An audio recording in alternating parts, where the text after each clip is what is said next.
Assalamualaikum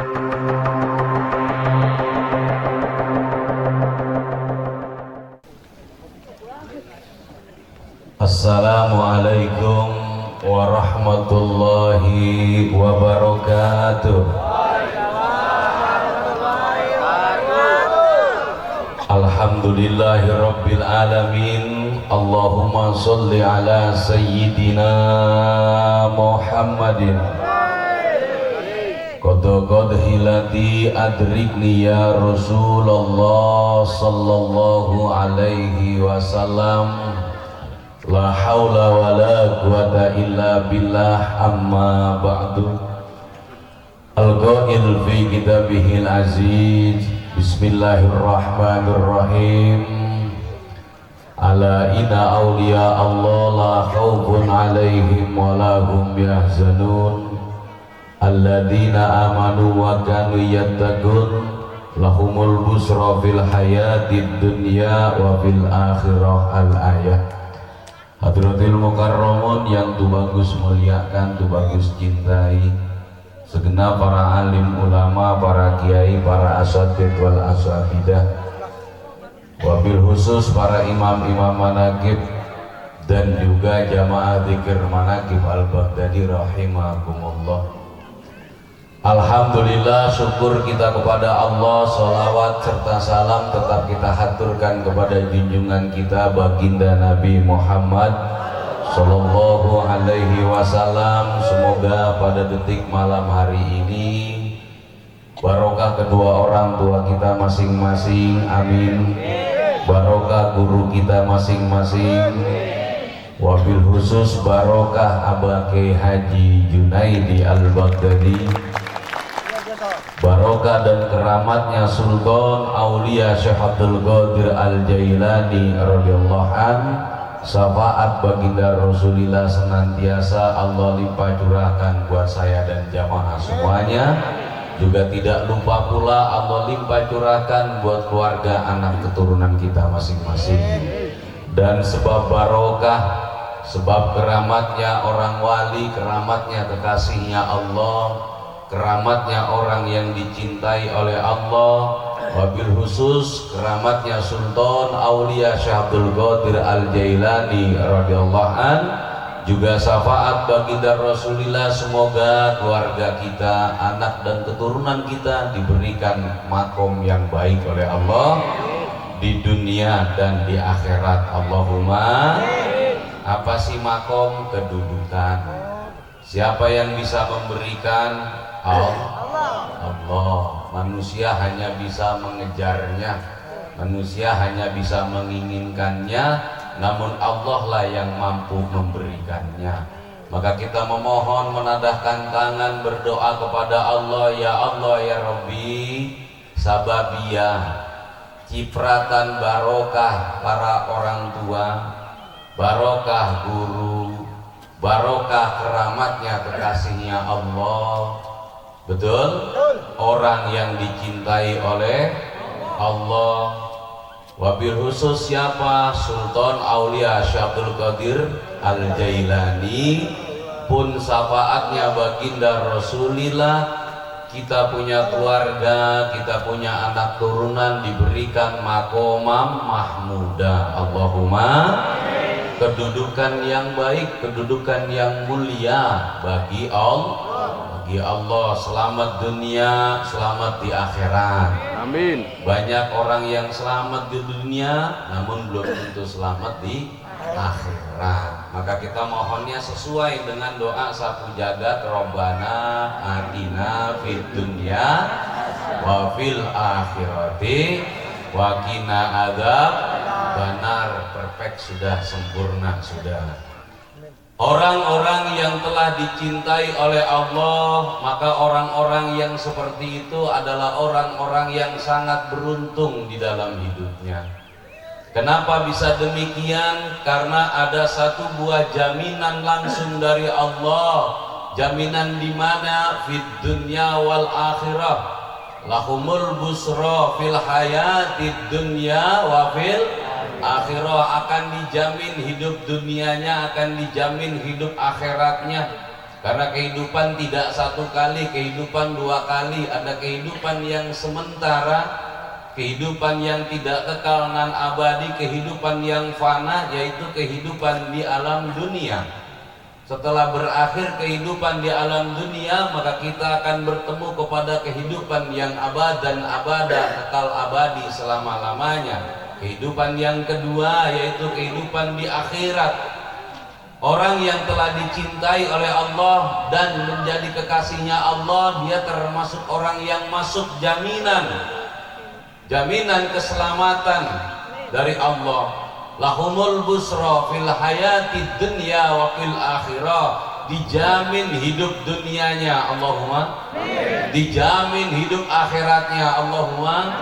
Saya dan jamaah teramat sulit sekali untuk masuk kepada makom orang yang dicintai oleh Allah. Semoga saya dan jamaah kecipratan barokah makom orang-orang yang telah dicintai oleh Allah. Amin. Yang penting saya dan jamaah cinta saja kepada orang yang telah dicintai oleh Allah. Jadikan beliau-beliau sebagai wasilah kita agar Allah mau mencintai kita, agar Allah mau menoleh kepada kita. Jangan sampai Allah berpaling wajahnya dari kita. Bahkan naudzubillah kalau Allah sampai tidak mau memandang wajah kita. Betul? Maka oleh karena itu saudaraku, ada satu buah pelajaran yang sangat luar biasa buat saya dan jamaah merenungi. Untuk kita kaji apa yang tersembunyi dari apa yang telah terjadi. Bicara soal kealiman, bicara soal yang namanya pengetahuan, bicara soal yang namanya kepandaian. Ini sudah menjadi ajang satu buah perlombaan orang hidup di dunia. Bahkan orang tua zaman sekarang malu kalau anaknya tertinggal dalam pembelajaran di sekolahnya. Dia akan bangga membusungkan dada kalau anaknya juara di dalam kelasnya. Betul? Betul. Pintar dalam bahasa, orang tua akan membusungkan dadanya. Ini anak saya. Pandai dalam pelajaran matematika, orang tua akan membusungkan dadanya. Ini anak saya. Dapat peringkat 1, 2, dan 3, maka dia pun akan membusungkan dadanya. Dia akan mengakui dengan lantang dan penuh dengan kepercayaan, ini adalah anak saya. Ini sudah menjadi satu buah tolak ukur bahwasanya kepandaian sudah menjadi satu buah perlombaan dalam kehidupan. Ilmu sudah menjadi satu buah ajang perlombaan dalam kehidupan, padahal sudah pernah terjadi. Allah memberikan pelajaran kepada saya dan jamaah lewat apa yang telah terjadi. Kepada siapa? Kepada ciptaan Allah yang terdahulu. Kalau kita bicara soal alim, iblis adalah makhluk yang paling alim, saudaraku. Betul apa tidak? Betul? Bicara soal kepandaian, iblis adalah makhluknya Allah yang paling pandai, namun dia tidak dicintai oleh Allah, tidak dicintai oleh Allah. Jika engkau bertanya soal Al-Quran, iblis akan menjelaskan dengan detail, dengan fasihnya, bahkan dengan asbabun nuzulnya. Betul? Bahkan dia tahu di mana tempat turun-turunnya ayat-ayatnya Allah. Jika engkau bertanya soal hadis, iblis sangat paham sekali beserta dengan asbabul wurudnya. Betul apa tidak? Dia ngerti sekali. Soal keilmuan, soal kepandaian tidak menjamin orang yang pandai dan berilmu bisa dicintai oleh Allah. Betul apa tidak? Betul. Tidak menjamin. Jika engkau bertanya soal kisah para nabi, iblis sangat tahu persis. Karena iblis diciptakan lebih dahulu sebelum para nabi-nabinya Allah.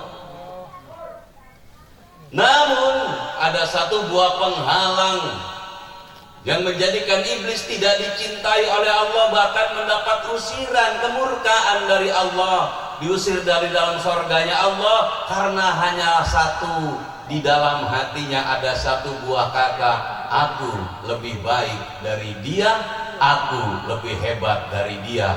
Ini penghalang untuk kecintaan dari Allah. Betul? Maka hilangkanlah kalimat itu di dalam hati kita. Silakan engkau pandai agar engkau bisa menularkan kepandaianmu kepada orang sekitarmu. Silakan engkau alim agar engkau bisa memberikan keturunan-keturunan yang alim untuk sebagai tindak lanjut perjuanganmu di jalan agamanya Allah. Namun jangan sampai ada satu kalimat di dalam hati kita, aku lebih baik dari dia, aku lebih hebat dari dia. Maka kalimat itu kalau sudah tersemat di dalam hati kita, maka ini akan menjadi penghalang kecintaan Allah kepada kita. Naudzubillah. Ini satu buah pembelajaran yang sangat berharga dimanapun engkau ditempatkan, dimanapun engkau dimampukan, dimanapun engkau dibisakan, dimanapun engkau diberikan oleh Allah. Jangan sampai tempatmu akan membuat satu buah kalimat, aku lebih baik dari dia. Betul? Jangan sampai ilmumu membuat satu buah kalimat, aku lebih pandai dari dia, aku lebih hebat dari dia. Karena kalimat itu jika tersemat di dalam hatimu, tidak akan pernah turun kecintaan Allah atas kamu. Kalau Allah sudah tidak cinta kepadamu, tidak mungkin ada perlindungan hidup di dunia dan akhiratmu. Betul? Biarlah kita bukan siapa-siapa, biarlah kita bukan apa-apa. Pandai dibilang pandai juga tidak, alim dibilang alim juga tidak. Namun bersihkan hati kita dari merasa lebih baik daripada orang. Alhamdulillah. Jika engkau diberikan harta, engkau jangan berkata aku lebih kaya dari dia. Jika engkau diberikan ketampanan, jangan kamu berkata di dalam hatimu aku lebih tampan dari dia. Jika engkau diberikan fashion yang bagus dan bermerek, bahkan branded katanya, jangan kamu berkata pakaianmu lebih baik daripada pakaian dia. Karena yang maha baik cukup Allah saja, yang lain biasa-biasa saja. Allahumma sholli ala Muhammad. Allahumma sholli ala Muhammad. Betul? Aulia-aulia Allah adalah manusia-manusia yang dipilih untuk dicintai oleh Allah. Mereka sebagai pakunya di dunia ini berkata dengan lemah lembut, bersikap dengan santun. Senyumannya membuat kita ingat kepada Allah, kata-katanya mendekatkan kita kepada Allah, tingkah laku dan perbuatannya membuat kita tambah cinta kepada Alhamdulillah. Karena gerak buatnya beliau bersama dengan Allah, perkataannya hanya tentang Allah. Betul apa tidak? Tidak ada hal yang lain kecuali hanya ada kekasihnya saja di dalam perputaran kehidupannya. Itulah para kekasih-kekasihnya Allah, seperti guru kita Aba Kiai Haji Junaidi Al-Ghazali. Maka semoga guru kita diberikan tambah sehat dan panjang umur. Dan juga para kiai, para imam-imam manakib juga sama diberikan tambah sehat dan panjang umur. Jamaah manakib diberikan tambah sehat panjang umur. Doa dimustajabkan oleh Allah. Kehidupannya selalu dirubah untuk yang lebih baik oleh Allah. Namun pesanku malam hari ini, jangan kau halangi cintanya Allah, jangan kau halangi pandangan Allah dengan kamu menyematkan kalimat di dalam hatimu, aku lebih baik dari orang lain. Betul apa tidak? Silakan kamu istiqomah, pegang kuat istiqomahmu, tapi jangan merasa lebih baik daripada orang yang tidak istiqomah. Betul? Silakan kau berada di depan, barisan terdepan dalam perjuangan jihadun fisabilillah, tapi jangan kamu merasa lebih baik dari orang lain. Betul? Kalau iblis seperti itu, pelajaran buat saya dan jamaah. Jutaan tahun menjadi penasehatnya malaikat di dalam surganya Allah, belum ada satupun manusia yang bisa masuk dalam surganya Allah. Dikala itu iblis sudah duduk di dalam surganya Allah. Belum ada yang pinter manusia, iblis sudah pinter, iblis sudah alim. Makanya jangan kaget kalau ada orang pinter dalam bahasa Qur'annya, namun pinter juga ngecilin orang. Betul. Betul. Jangan kaget pinter baca hadisnya, pinter juga bid'ah-bid'ahin orang. Memang udah ada sejarahnya dari sononya. Betul. Kalau para nabi aja ada penerusnya, maka iblis pun pasti to be continue-nya pasti akan ada. Next generation-nya juga pasti ada. Yuk ngerti apa kagak? Next generation. Penerus kok. Betul ya? Penerus.